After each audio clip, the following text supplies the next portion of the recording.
नगरीय निकाय चुनाव में मतदान की तारीख जैसे जैसे करीब आती जा रही है, वैसे वैसे बयानों के बाढ़ भी तेज होते जा रहे हैं। इंदौर प्रत्याशी संजय शुक्ला ने रेस में आगे निकलने के लिए अपना वचन पत्र या कहें दृष्टि पत्र जारी कर दिया है और जनता से कई बातें कही हैं।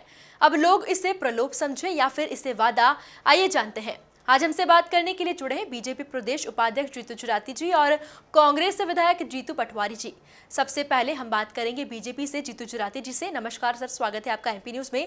सबसे पहले पूछना चाहूंगी कि कांग्रेस ने अपना आज वचन पत्र या कहें दृष्टि पत्र जारी कर दिया है, जिसके बाद महापौर प्रत्याशी संजय शुक्ला ने जनता से बड़ा वादा करते हुए अपनी जेब से 5 ओवरब्रिज और कोरोना पीड़ितों को 20-20 हजार रुपए की आर्थिक सहायता पहुंचाने की घोषणा की है। बीजेपी इसे कैसे देखती है?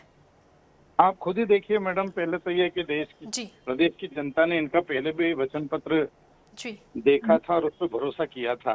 कमलनाथ जी ने इनके जो प्रदेश अध्यक्ष हैं और उस समय मुख्यमंत्री बनने के लिए जो इन्होंने वचन पत्र दिया था, उस वचन पत्र को आपने देखा, हम सब ने देखा है और इस प्रदेश की जनता ने भरोसा किया।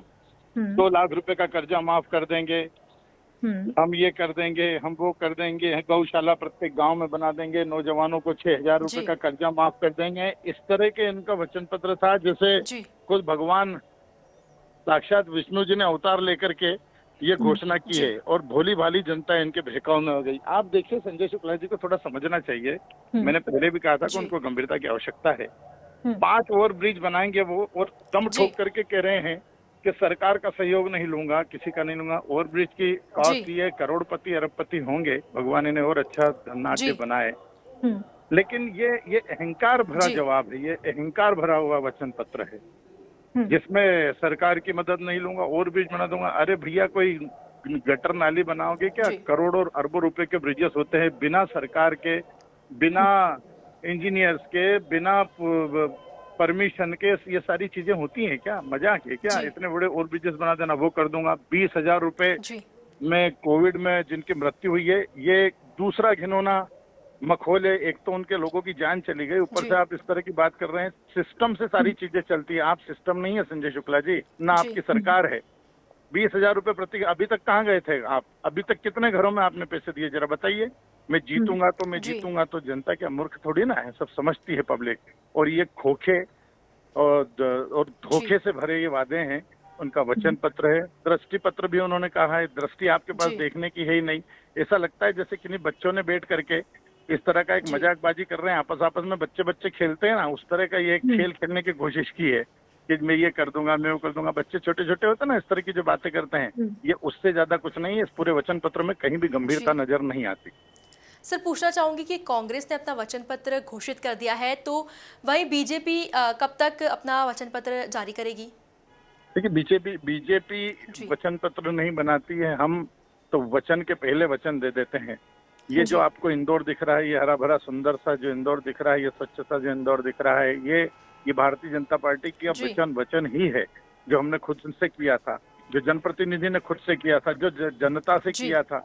जनता और भारतीय जनता पार्टी के जनप्रतिनिधियों ने मिलकर किया था। हम बोलते नहीं हैं, करने में भरोसा रखते हैं और करके दिखाया है। हमारी पूरी टीम बैठी हुई है, सारे स्पेशलिस्ट बैठे हुए हैं, सभी विभागों के लोग बैठे हुए हैं, जो अपने आप में इसके वरिष्ठ लोगों के साथ में बैठ करके एक गंभीर चिंतन करके इस प्यारे और इस गंभीर शहर के लिए एक घोषणा पत्र होगा, जो कि हम क्या करने वाले हैं, हमारा विजन क्या है, हमने जो पूर्व में कहा था उसमें हमने कितना किया है, उसे भी हम क्लियर और डिक्लेयर करेंगे।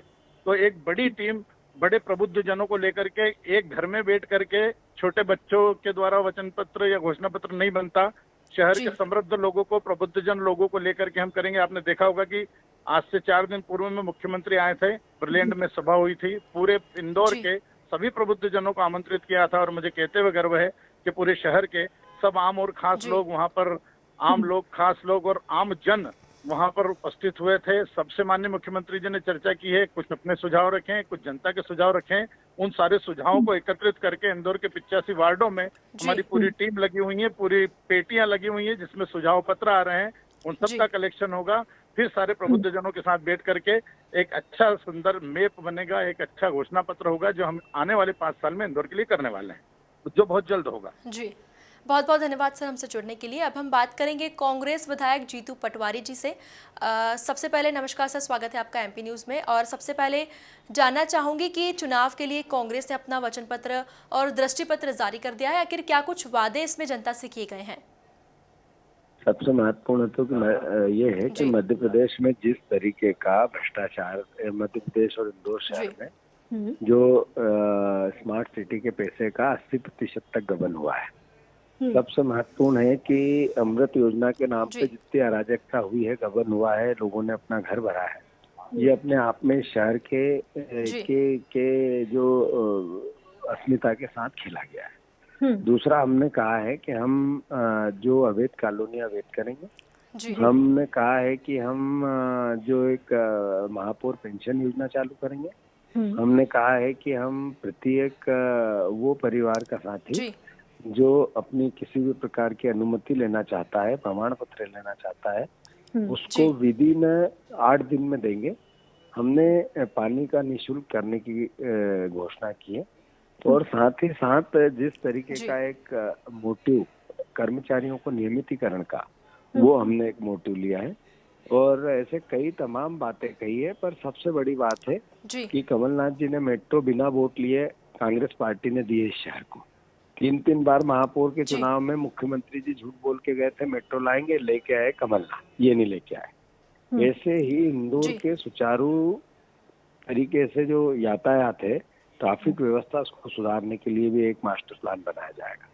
साथ ही जो परिस्थितियां गरीब बस्तियों की है, या जो किसी भी विकास योजना के अंतर्गत सामूहिक मल्टी में मकान बने हैं, वो जर्जर हो रहे हैं, पूरे शहर में हो रहा है। ऐसा समय आएगा जैसे बॉम्बे में घर गिरते हैं, ऐसे गिरने की संभावना, उनकी मरम्मत का हमारा पहला लक्ष्य है और उनको सही करने का पहला लक्ष्य है। ऐसे तमाम योजनाओं को लेके हम जा रहे हैं। मैं मानता हूं कि एक नया विजन के साथ एक नया इंदौर बनाने के लिए, 25 साल आगे का इंदौर बनाने के लिए कांग्रेस पार्टी प्रयास करेगी। सर, बीजेपी कांग्रेस के वचन पत्र पर निशाना साधते हुए इसे एक महज मजाक बताते हुए जनता के साथ धोखा बता रही है, इसे कैसे देखते हैं आप? भारतीय जनता पार्टी तो मजाक, ये तो आरोप लगा रही है, इनने तो मजाक किया है। मुख्यमंत्री आज भी कहते हैं हमें ट्रैफिक व्यवस्था सुधारनी, हमें ये करना, हमें वो करना। तो फिर 18 साल से क्या किया आपकी सरकार थी? तो 20 साल से आपकी नगर निगम थी, तो क्या किया?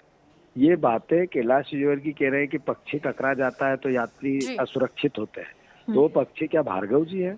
जो पुष्प भार्गव है वो इस विमान से टकरा रहा है। एक व्यक्ति हमारे पास है जिसने अपने विजन को क्लियर किया सेवा के भाव से कोविड काल में, और एक व्यक्ति पैराशूट से आया है। तो बीजेपी मजाक कर रही है शहर के साथ। बीजेपी ने तो मजाक किया अपने राजनेताओं के साथ। जो नेता रात दिन लगे थे, शहर की सेवा कर रहे थे, जिनको महापौर के रूप में लोग देखना चाहते थे, उसके बजाय पैराशूट का लेके आ गए। ये मजाक नहीं है तो क्या है? ये मजाक नहीं है कि एक पार्षद रहता 5 नंबर में लड़ रहा, 4 नंबर में, जो 4 नंबर में रहता है वो 6 नंबर में लड़ रहा है, 6 नंबर में रहता है वो और कहीं जाके लड़ रहा है। ये हो क्या रहा है? ये अहंकार मत के मद का भारतीय जनता पार्टी मजाक करके कर रही है। बहुत बहुत धन्यवाद सर हमसे जुड़ने के लिए। तो देखा आपने, हर उम्मीदवार अपनी जीत के लिए पूरी ताकत से जुटा हुआ है। वचन पत्र में बड़ी बड़ी बातें कही जा रही है, साथ ही जनता को मनाने की भी पूरी कोशिश में जुटे हुए उम्मीदवार नजर आ रहे हैं। अब देखना होगा जनता इससे क्या मानती है, प्रलोभ या वादा। फिलहाल अभी के लिए इतना ही, और भी खबरों के लिए देखते रहिए एमपी न्यूज़।